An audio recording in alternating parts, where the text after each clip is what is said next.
अध्याय 1। गांधार का राजकुमार। उत्तर पश्चिम की ठंडी हवाओं के बीच बसा गांधार राज्य अपनी प्राकृतिक सुंदरता और शिव भक्ति के लिए प्रसिद्ध था।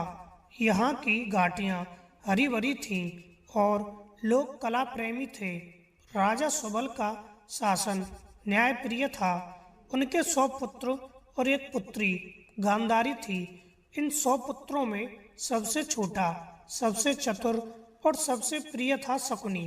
बालक शकुनी युद्ध कौशल से अधिक बुद्धि कौशल में रुचि रखता था।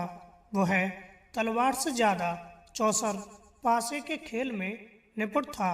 उसका मानना था कि युद्ध के मैदान में जीतने के लिए बाहुबल चाहिए, लेकिन राज्य चलाने के लिए बुद्धिबल। उसका जीवन आनंद में था। अपनी बहन गांधारी के साथ उसका स्नेह अटूट था, लेकिन नियति ने गांधार के लिए कुछ और ही लिख रखा था। एक दिन हस्तिनापुर के महामहिम भीष्म अपनी विशाल सेना के साथ गांधार की सीमा पर पहुंचे। यह आगमन मित्रता का कम और शक्ति प्रदर्शन का अधिक था। भीष्म हस्तिनापुर के नेत्रहीन राजकुमार धृतराष्ट्र के लिए गांधारी का हाथ मांगने आए थे। राजा सुबल सन्न रह गई। एक नेत्रहीन राजकुमार के लिए अपनी सुकोमल पुत्री, लेकिन हस्तिनापुर उस समय आर्यभट्ट की सबसे बड़ी शक्ति था। मना करने का अर्थ था गांधार का विनाश। जब गांधारी को पता चला कि उसका विवाह एक नेत्रहीन व्यक्ति से हो रहा है, तो उसने एक ऐसा निर्णय लिया जिसने इतिहास बदल दिया।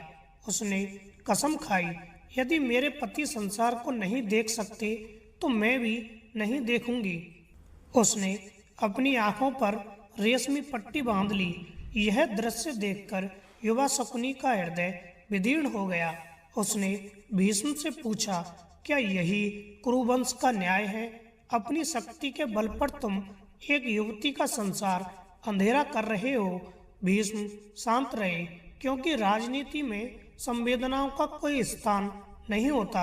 शकुनी की मुट्ठियां बिछ गईं। अपनी बहन की विदाई के समय उसने रोना स्वीकार नहीं किया, लेकिन उसकी आंखों में एक ठंडी आग जल उठी थी। वह गांधारी के साथ हस्तिनापुर गया, एक भाई के रूप में नहीं बल्कि एक रक्षक के रूप में, यह सुनिश्चित करने के लिए कि उसकी बहन का सम्मान बना रहे। लेकिन उसे नहीं पता था कि हस्तिनापुर में उसका स्वागत फूलों से नहीं कांटों से होगा। अध्याय 2। अहंकार का उदय, कारावास और पीड़ा। हस्तिनापुर की राजनीति गांधार से बिल्कुल अलग थी। यहाँ दीवारों के भी कान थे। कुछ समय बाद एक पुरानी राजनीतिक शत्रुता या ज्योतिषीय दोष, कहानियों में भिन्नता है लेकिन परिणाम वही था, का कारण बताकर भीष्म और धृतराष्ट्र ने राजा सुबल और उनके पूरे परिवार को कारावास में डाल दिया। शकुनी, जो अपनी बहन के साथ आया था, उसे भी अपने पिता और भाइयों के साथ काल कोठरी में फेंक दिया गया। यह एक साधारण जेल नहीं थी, यह मौत का कुआं था। कारावास में राजा सुबल और उनके 100 पुत्रों को दिन भर में केवल एक मुट्ठी चावल दिया जाता था। यह क्रूरता की हद थी। यह भोजन एक व्यक्ति को जीवित रखने के लिए भी पर्याप्त नहीं था। 100 लोगों की तो बात ही छोड़ दीजिए। राजा सुबल समझ गए कि कुरुवंश उन्हें तड़पा तड़पा कर मारना चाहता है। उन्होंने अपने पुत्रों की ओर देखा जो भूख से बिलख रहे थे। सुबल ने एक कठोर निर्णय लिया। उन्होंने कहा, हम सब यहाँ मरेंगे। कुरुवंश का यही उद्देश्य है, लेकिन अगर हम में से कोई एक बच गया तो वह हमारे प्रतिशोध की आग को जीवित रख सकेगा। पिता ने प्रश्न किया, तुम में से कौन है जो इतना चतुर है कि इस अपमान का बदला ले सके? कौन है जो अपने भाइयों के हिस्से का भोजन खाकर जीवित रहेगा और कुरुवंश का समूल नाश करेगा? सबने शकुनी की ओर देखा। यह सबसे छोटा था, लेकिन सबसे कुटिल और चतुर भी। शकुनी ने न चाहते हुए भी अपने भाइयों और पिता के हिस्से का भोजन खाना स्वीकार किया। एक एक करके उसके भाइयों ने उसके सामने दम तोड़ा और भाई की मृत्यु शकुनी की आत्मा पर एक घाव कर गई। वह जीवित तो रहा लेकिन अंदर से मर चुका था। अंत में केवल राजा सुबल बचे थे। मरते समय सुबल ने शकुनी से कहा, पुत्र, मेरी मृत्यु के बाद मेरी रीढ़ की हड्डियों से पासे बनाना। इन पासों में मेरे क्रोध का जादू होगा। तुम जैसा चाहोगे ये पासे वैसा ही अंक दिखाएंगे, लेकिन याद रखना इनका उपयोग केवल जुए के लिए नहीं बल्कि कुरुवंश के विनाश के लिए करना। कहा जाता है कि पिता ने शकुनी के पैर पर प्रहार करके उसे लंगड़ा कर दिया ताकि वह हर कदम पर अपने दर्द और अपने अपमान को याद रखे। जब कारावास के दरवाजे खुले तो वह मासूम राजकुमार शकुनी मर चुका था। बाहर निकला तो वह मामा शकुनी था, एक लंगड़ा जिसकी आंखों में प्रतिशोध की ज्वाला थी और हाथ में अपने पिता की हड्डियों से बने पासे। उसने हस्तिनापुर को नहीं जलाया बल्कि उसने कसम खाई कि वह हस्तिनापुर को उसी के लोगों कौरवों के हाथों जलवाएगा। उसने दुर्योधन को अपनी गोद में बिठाया और उसके कान में धीरे से कहा, मेरे भांजे, तुम्हारा अधिकार पूरी दुनिया पर है। यहीं से महाभारत के बीज बोए गए। अध्याय 3 प्रतिशोध की प्रतिज्ञा। काल कोठरी से बाहर निकलने के बाद शकुनी को हस्तिनापुर के राजमहल में एक अतिथि का दर्जा दिया गया, गांधारी का भाई और राजकुमारों का मामा। लेकिन शकुनी के लिए यह महल अब सोने का पिंजरा नहीं बल्कि एक युद्ध भूमि थी। एकांत में शकुनी ने अपने पिता राजा सुबल की रीढ़ की हड्डियों को निकाला, जिन्हें उसने गुप्त रूप से सुरक्षित रखा था। उन सूखी हड्डियों को तराशते समय शकुनी के हाथ कांप नहीं रहे थे बल्कि उनमें एक भयानक स्थिरता थी। उसने उन्हें घिस घिसकर चौसर के पासे का रूप दिया। जब पासे तैयार हो गए तो शकुनी ने उन्हें अपनी हथेली में भींचा। उसने महसूस किया कि वे निर्जीव वस्तु नहीं हैं। उनमें उसके पिता की अतृप्त आत्मा और 99 भाइयों की चीखें कैद थीं। उसने पासों को जमीन पर फेंका और कहा, पिताजी, क्या आप सुन रहे हैं? पासे ठीक उसी अंक पर रुके जो शकुनी ने सोचा था। शकुनी ने मुस्कुराते हुए कहा, हस्तिनापुर के पास भीष्म की प्रतिज्ञा है, द्रोण का धनुष है, कृपाचार्य का ज्ञान है, लेकिन मेरे पास मेरा क्रोध है। ये पासे हस्तिनापुर के सिंहासन को हिला देंगे। जब मैं इन्हें फेंकूंगा तो यह केवल खेल नहीं होगा, यह कुरुवंश का भाग्य होगा जो जमीन पर गिरेगा। महल के गलियारों में चलते समय शकुनी का एक पैर घिसटता था। लोग सोचते थे कि यह कारावास की कमजोरी है, लेकिन शकुनी के लिए यह उसका अलार्म था। हर बार जब उसका लंगड़ा पैर जमीन से टकराता और दर्द की एक लहर उसके शरीर में दौड़ती तो उसे याद आता कि उसे रुकना नहीं है।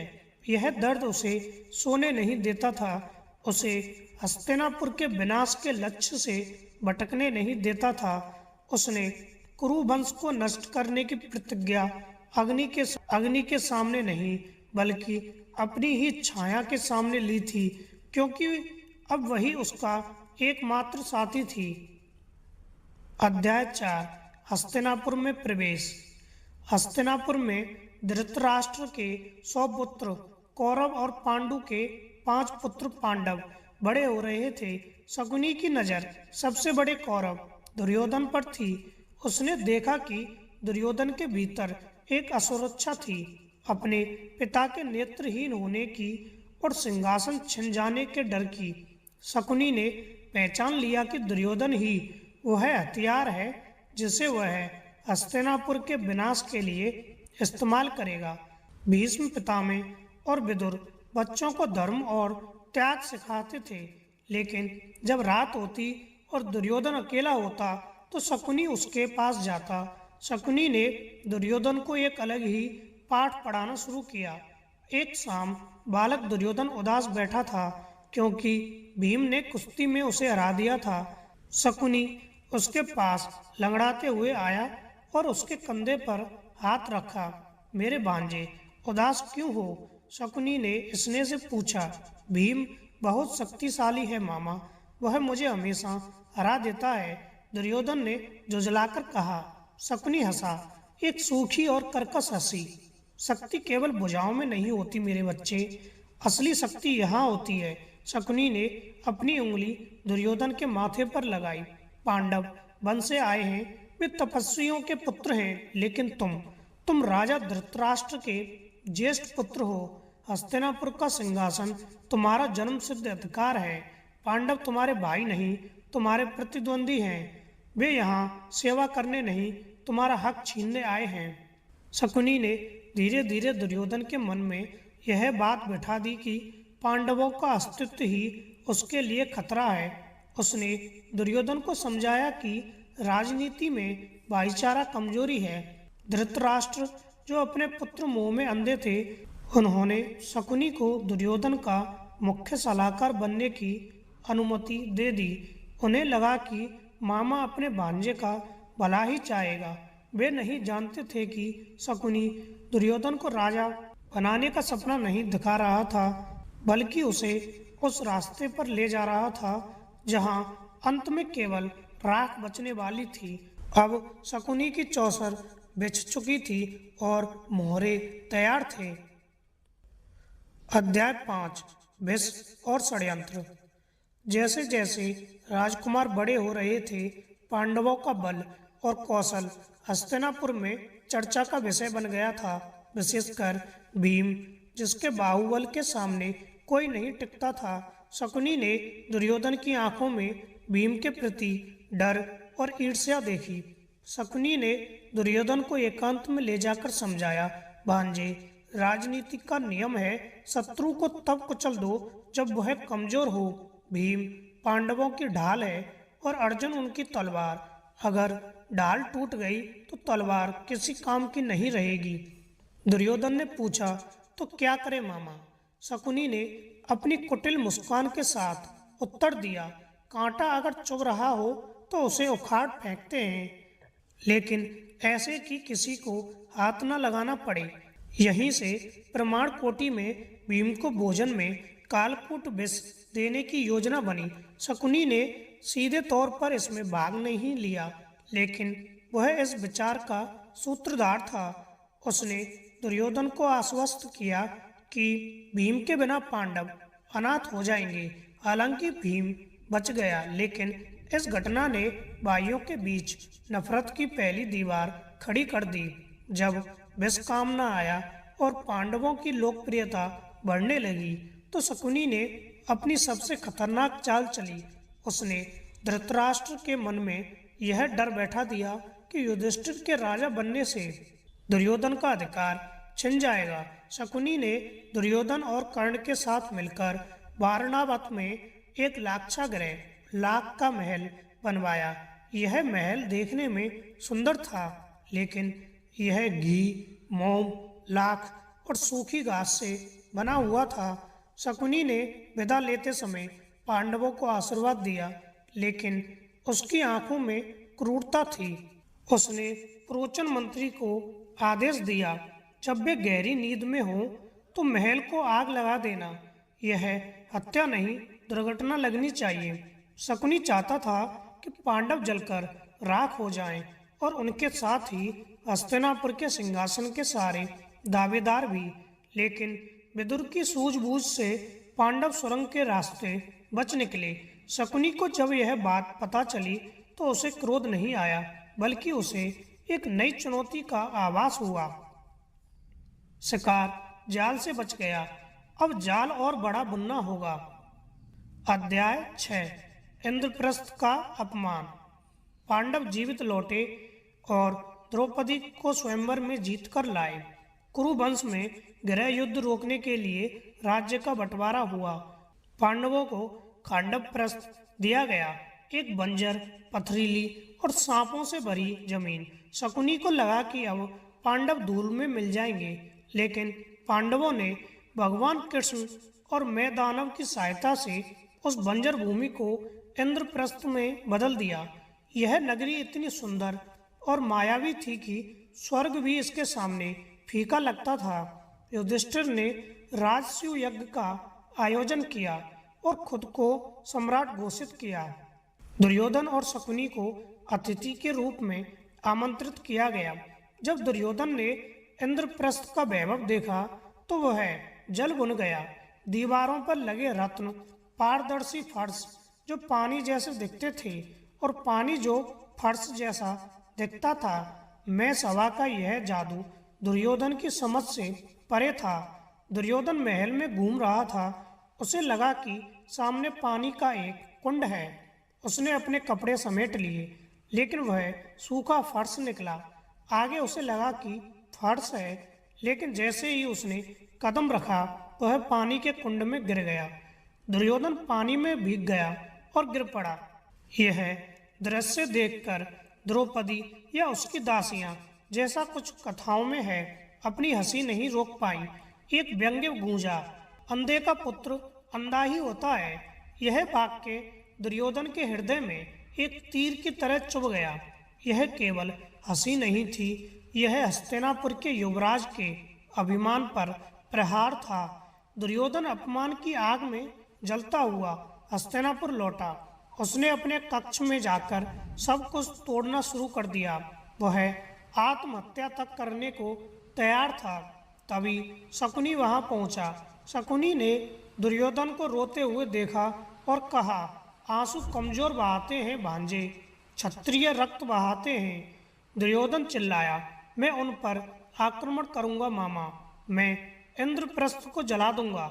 शकुनी ने शांति से अपने पासे निकाले और कहा, नहीं दुर्योधन, युद्ध में पांडवों को हराना असंभव है। उनके पास अर्जुन का गांडीव और भीम की गदा, लेकिन राजा युधिष्ठिर का एक कमजोर पहलू है। क्या? दुर्योधन ने पूछा। उसे द्यूत जुए का शौक है, लेकिन उसे खेलना नहीं आता।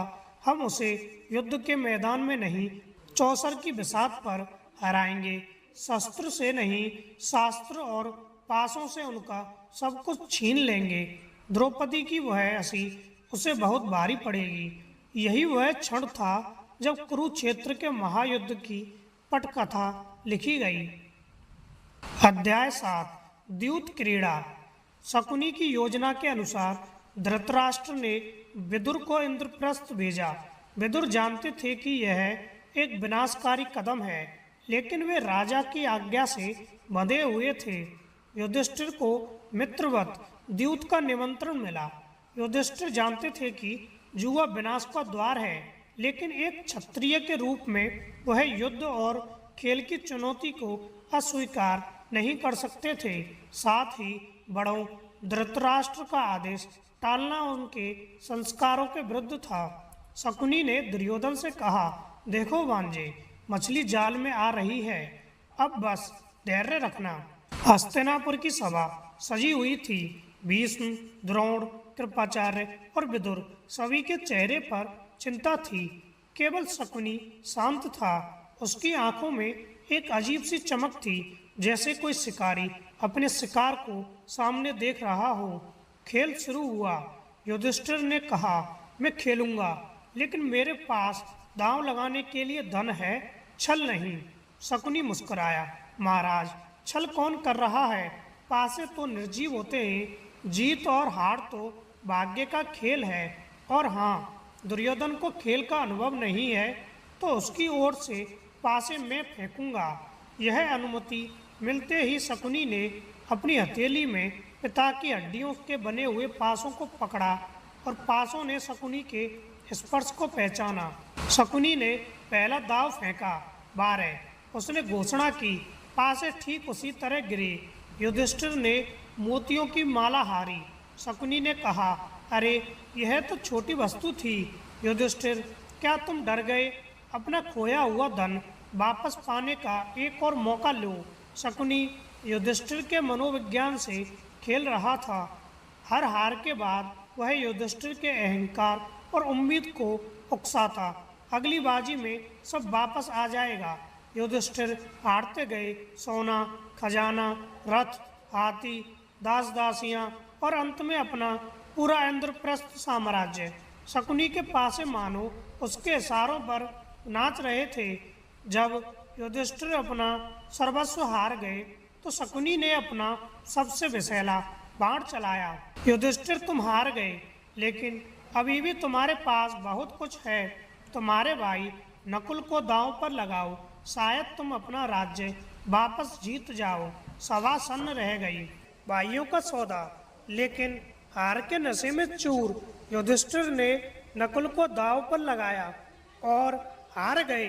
फिर सहदेव, फिर अर्जुन और फिर भीम। शकुनी ने एक एक करके पांचों पांडवों को दुर्योधन का दास बना दिया। अंत में शकुनी ने युधिष्ठिर को उकसाया, तुमने अपने भाइयों को तो खो दिया, लेकिन क्या तुम खुद को बचाना चाहोगे या तुम खुद को भी दांव पर लगाओगे? युधिष्ठिर ने स्वयं को भी दांव पर लगाया और हार गए। अब पांडव दास थे। सभा में मृत्यु जैसा सन्नाटा था। शकुनी उठ खड़ा हुआ। वह लंगड़ाते हुए युधिष्ठिर के पास गया और फुसफुसाया, महाराज, सब कुछ खत्म नहीं हुआ है। अभी भी एक पासा बाकी है जो बाजी पलट सकता है।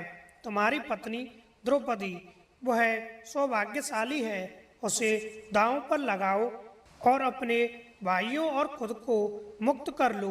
भीम और विदुर चिल्लाए, नहीं, यह अधर्म है। लेकिन युधिष्ठिर, जो अब विवेक खो चुके थे, उन्होंने द्रौपदी को दांव पर लगा दिया। शकुनी ने पासे हवा में उछाले। वे पासे जमीन पर गिरते हुए मानो हंस रहे थे। शकुनी जोर से चिल्लाया, मैंने जीत लिया, मैंने जीत लिया। उस पल शकुनी को दुर्योधन की खुशी नहीं बल्कि कुरुवंश का विनाश दिखाई दे रहा था। उसने कुरुवंश की कुलवधू को भरी सभा में अपमानित करवाकर हस्तिनापुर की नींव में दीमक लगा दी थी। द्रौपदी का अपमान शकुनी की जीत नहीं बल्कि कुरुवंश के अंत का आरंभ था। अध्याय 8, वनवास और अज्ञातवास। द्रौपदी के चीरहरण और भयानक अपमान के बाद धृतराष्ट्र ने डरकर पांडवों को उनका सब कुछ लौटा दिया था। शकुनी की सारी मेहनत पर पानी फिर गया था। दुर्योधन क्रोधित था, लेकिन शकुनी शांत था। उसने कहा, धैर्य भांजे, सांप को अगर अधमरा छोड़ दिया जाए तो वह ज्यादा खतरनाक हो जाता है। उन्हें वापस बुलाओ, एक और बाजी होगी। इस बार शर्त धन की नहीं थी, शर्त थी 12 वर्ष का वनवास और 1 वर्ष का अज्ञातवास। यदि अज्ञातवास में वे पकड़े गए तो फिर से 12 वर्ष का वनवास होगा। शकुनी जानता था कि पांडवों को मारना मुश्किल है, इसलिए उसने उन्हें राज्य से दूर करने और मानसिक रूप से तोड़ने की योजना बनाई थी। पांडव यह बाजी भी हार गए। पांडव अपने राजसी वस्त्र त्याग कर वनवासी के वेश में हस्तिनापुर से निकल रहे थे। प्रजा रो रही थी, लेकिन दुर्योधन, कर्ण और शकुनी महल की बालकनी से यह दृश्य देख रहे थे। दुर्योधन हंस रहा था और भीम की चाल की नकल उतार रहा था। शकुनी ने गंभीर होकर कहा, हंसो मत दुर्योधन, यह उत्सव मनाने का समय नहीं है। मैंने तुम्हें 13 साल दिए हैं। इन 13 सालों में अपनी सेना बढ़ाओ, राजाओं को अपना मित्र बनाओ और अपनी जड़ें इतनी गहरी कर लो कि जब पांडव वापस आए तो हस्तिनापुर की प्रजा उन्हें भूल चुकी हो। जब पांडव चले गए तो दुर्योधन ने पूछा, मामा, हमने उन्हें मार क्यों नहीं दिया? शकुनी ने उत्तर दिया, मृत्यु क्षण भर का कष्ट है मेरे बच्चे, लेकिन अपमान वो आग है जो इंसान को हर पल जलाती है। मैं चाहता था कि पांडव वन में हर दिन यह सोचकर जले कि उनके साथ क्या हुआ, और यही आग उन्हें विवेकहीन बना देगी। शकुनी का उद्देश्य केवल पांडवों को हराना नहीं था, वह भीष्म, द्रोण और धृतराष्ट्र को उस स्थिति में लाना चाहता था जहां वे अधर्म के साथ खड़े होने को मजबूर हो जाएं। और वनवास की यह शर्त उसी महान युद्ध की तैयारी थी जिसका सपना शकुनी ने गांधार की कालकोठरी में देखा था। अध्याय 9, कुरुक्षेत्र का शंखनाद। 13 वर्ष बीत चुके थे। वनवास और अज्ञातवास की कठिन परीक्षा उत्तीर्ण कर पांडव अपना अधिकार मांगने वापस आए, लेकिन शकुनी ने इन 13 वर्षों में दुर्योधन के मन को पत्थर बना दिया था।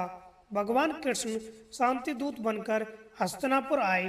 पूरी सभा उनके सम्मान में खड़ी थी, लेकिन शकुनी अपनी कुर्सी पर बैठा रहा। वह जानता था कि कृष्ण का आना उसकी योजना के लिए सबसे बड़ा खतरा है। कृष्ण ने युद्ध टालने के लिए केवल 5 गांवों की मांग की। पूरी सभा को लगा कि यह प्रस्ताव मान लेना चाहिए। भीष्म और द्रोण ने राहत की सांस ली, लेकिन तभी शकुनी ने दुर्योधन की ओर देखा और एक सूक्ष्म संकेत किया। शकुनी ने दुर्योधन के कान में विष घोला था। भांजे, जो क्षत्रिय बिना युद्ध के सुई की नोक बराबर भी भूमि दे दे, इतिहास उसे कायर कहता है। यह 5 गांव मांगना उनकी उदारता नहीं, उनका डर है। दुर्योधन खड़ा हुआ और उसने वह ऐतिहासिक वाक्य कहा जिसे सुनकर शकुनी का हृदय तृप्त हो गया। केशव, 5 गांव तो क्या, मैं पांडवों को सुई की नोक के बराबर भी भूमि नहीं दूंगा। कृष्ण ने मुस्कुराते हुए कहा, तो फिर युद्ध ही होगा। जब कृष्ण सभा से जा रहे थे तो शकुनी ने मन ही मन उन्हें प्रणाम किया। वह जानता था कि भगवान को रोका नहीं जा सकता, और वह यह भी जानता था कि कृष्ण स्वयं इस विनाश को होने देना चाहते हैं। युद्ध निश्चित था। शकुनी ने अपनी कूटनीति का उपयोग सेना जुटाने में किया। उसने शल्य, नकुल, सहदेव के मामा को छल से कौरवों की ओर मिला लिया। उसने दुर्योधन को समझाया, युद्ध केवल बल से नहीं, संख्या से भी जीता जाता है। कुरुक्षेत्र के मैदान में जब दोनों सेनाएं आमने सामने खड़ी हुई तो शकुनी ने अपने पिता की हड्डियों से बने पासों को चूमा। पिताजी देखिए, उसने फुसफुसाते हुए कहा, मैंने पूरे आर्यभट्ट को मृत्यु के मुंह में धकेल दिया है। अब बस चिताओं का जलना बाकी है। अध्याय 10। युद्ध भूमि में शकुनी। कुरुक्षेत्र में शकुनी केवल एक सलाहकार नहीं था, वह गांधार की विशाल सेना का सेनापति भी था। उसके पास अपने भाइयों, जो बाद में हुए थे, या चचेरे भाई और पुत्र उलूक का समर्थन था। शकुनी महारथी कर्ण या अर्जुन जैसा धनुर्धर नहीं था। वह जानता था कि वह सीधे मुकाबले में पांडवों को नहीं हरा सकता, इसलिए उसने युद्ध में भी वही किया जो वह जीवन भर करता आया था, छल और माया। युद्ध के दिनों में जब कौरव सेना कमजोर पड़ने लगती, शकुनी अपनी मायावी विद्या का प्रयोग करता। वह रणभूमि में ब्रह्मजाल पैदा कर देता था। कभी पांडवों को लगता कि आसमान से पत्थर बरस रहे हैं, तो कभी उन्हें हजारों शेर और सांप अपनी ओर आते हुए दिखते, तो कभी उन्हें अपने ही मरे हुए परिजन जीवित दिखाई देते। पांडव सेना इस जादू से घबरा जाती। अर्जुन और भीम को भी क्षण भर के लिए भ्रमित करने की क्षमता शकुनी में थी। वह पीछे रहकर वार करता था, अपनी सेना को ढाल बनाता और अवसर पाते ही जहरीले बाण छोड़ता। भीष्म बाणों की सैया पर लेटे थे। द्रोणाचार्य का वध हो चुका था। कर्ण भी मारा गया। दुर्योधन के 99 भाई एक एक करके भीम के हाथों मारे जा रहे थे। दुर्योधन हर रात शिविर में आकर रोता था, मामा, मेरे सभी भाई मारे गए। लेकिन शकुनी की आंखों में आंसू नहीं थे। वह दुर्योधन को सांत्वना देता, लेकिन अंदर ही अंदर वह अपने पिता सुबल को याद करता। मेरे भी 99 भाई मारे गए थे दुर्योधन, शकुनी ने मन में सोचा। आज हिसाब बराबर हुआ। शकुनी को कौरवों की मृत्यु का दुख नहीं था। वह तो बस उस अंतिम क्षण की प्रतीक्षा कर रहा था जब कुरुवंश का अंतिम दीपक बुझ जाए। युद्ध के 18वें दिन के करीब शकुनी ने देखा कि अब कौरव सेना समाप्त हो चुकी है। अब उसका कार्य पूरा हो चुका था, लेकिन उसे पता था कि एक अंतिम ऋण चुकाना बाकी है, सहदेव की प्रतिज्ञा। सहदेव ने प्रतिज्ञा ली थी कि वह शकुनी का वध करेगा, और शकुनी, जिसे अब जीने की कोई इच्छा नहीं थी, अपनी नियति से मिलने के लिए तैयार था। अध्याय 11। अंत। युद्ध का 18वां दिन। कुरुक्षेत्र का मैदान जब सेनाओं से नहीं बल्कि शवों से भरा था। दुर्योधन कहीं छिपा हुआ था। कौरव सेना का विनाश हो चुका था।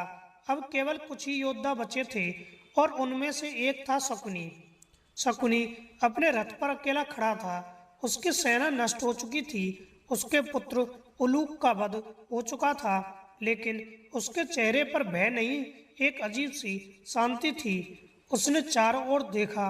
भीष्म, द्रोण, कर्ण, दुशासन और दुर्योधन के 99 भाई सब मारे जा चुके थे। उसने मन ही मन कहा, पिताजी, आपकी आत्मा को अब शांति मिली होगी। कुरुवंश का वटवृक्ष अब एक ठूंठ बनकर रह गया है। तभी एक रथ की गड़गड़ाहट ने उसका ध्यान खींचा। सामने पांडवों में सबसे छोटे और सबसे ज्ञानी सहदेव का रथ आ रहा था। सहदेव ने द्यूत सभा में प्रतिज्ञा ली थी कि शकुनी का वध वही करेगा, क्योंकि शकुनी ही उस कलह की जड़ था। सहदेव ने ललकारा, गांधार राज, भागो मत, आज तुम्हारे पापों का घड़ा भर चुका है। शकुनी हंसा, मैं भाग नहीं रहा सहदेव, मैं तो प्रतीक्षा कर रहा था। मेरा कार्य पूर्ण हो चुका है। अब जीना या मरना मेरे लिए दोनों ही समान हैं। शकुनी ने फिर से अपनी माया का प्रयोग किया। उसने सहदेव पर भयंकर अस्त्र चलाए। कभी उसे अपने चारों ओर आग दिखती तो कभी बिच्छू, लेकिन सहदेव जो स्वयं त्रिकालदर्शी भविष्य देखने वाला था, उन्होंने शकुनी की हर माया को काट दिया। सहदेव ने चिल्लाकर कहा, तुम्हारे पास यहाँ नहीं चलेंगे मामा, यहाँ केवल धर्म का दंड चलेगा। सहदेव ने एक तीक्ष्ण बाण चलाया जिसने शकुनी के धनुष को काट दिया। फिर दूसरा बाण उसके सारथी को लगा। अंत में सहदेव ने एक भल्ल फरसा जैसा बाण उठाया। उसने शकुनी की आंखों में देखा और कहा, यह द्रौपदी के अपमान और मेरे भाइयों के वनवास का प्रतिशोध है। बाण छूटा और उसने शकुनी का सिर धड़ से अलग कर दिया। गांधार राज शकुनी, महाभारत का महा षड्यंत्रकारी, कुरुक्षेत्र की धूल में मिल गया। उसके हाथ से वे पासे छूटकर गिर गए, जो अब हमेशा के लिए शांत हो गए थे। अध्याय 12। शकुनी का दर्शन। शकुनी का अंत हो गया, लेकिन प्रश्न शेष रह गया, वह कौन था? इतिहास उसे एक धूर्त, कपटी और दुष्ट मामा कहता है, लेकिन अगर हम गांधार की उस काल कोठरी में झांकें जहां एक पुत्र ने अपने पिता और भाइयों को भूख से मरते देखा था, तो शायद तस्वीर बदल जाती है। शकुनी जन्मजात खलनायक नहीं था, उसे परिस्थितियों ने गढ़ा था। उसका दर्शन सीधा था, शक्तिशाली को शक्ति से नहीं, बुद्धि से हराया जाता है। उसने प्रतिशोध को अपना धर्म बना लिया था। उसने दुर्योधन से प्रेम नहीं किया, उसने दुर्योधन का उपयोग किया। उसने पांडवों से घृणा नहीं की, उसने बस उन्हें कुरुवंश के विनाश का साधन मात्र बनाया। उसके पास केवल हड्डियों के टुकड़े नहीं थे, वे उसके दर्द का प्रतीक थे। हर बार जब वह पासे फेंकता, वह हस्तिनापुर को याद दिलाता कि अन्याय की नींव पर बना साम्राज्य कभी टिक नहीं सकता। निष्कर्ष, शकुनी हमें सिखाता है कि प्रतिशोध की आग दूसरों को जलाने से पहले स्वयं को जलाती है। उसने कुरुवंश का नाश तो किया, लेकिन इस प्रक्रिया में उसने अपना गांधार, अपना परिवार, अपना सुख और अंततः अपना जीवन भी खो दिया। महाभारत के महान युद्ध में कृष्ण अगर धर्म के सूत्रधार थे, तो शकुनी कर्मों के परिणाम का सूत्रधार था। वह एक ऐसा अंधकार था जिसके बिना प्रकाश का महत्व समझ में नहीं आता। वह एक महाखलनायक था, लेकिन एक त्रासदीपूर्ण नायक भी था।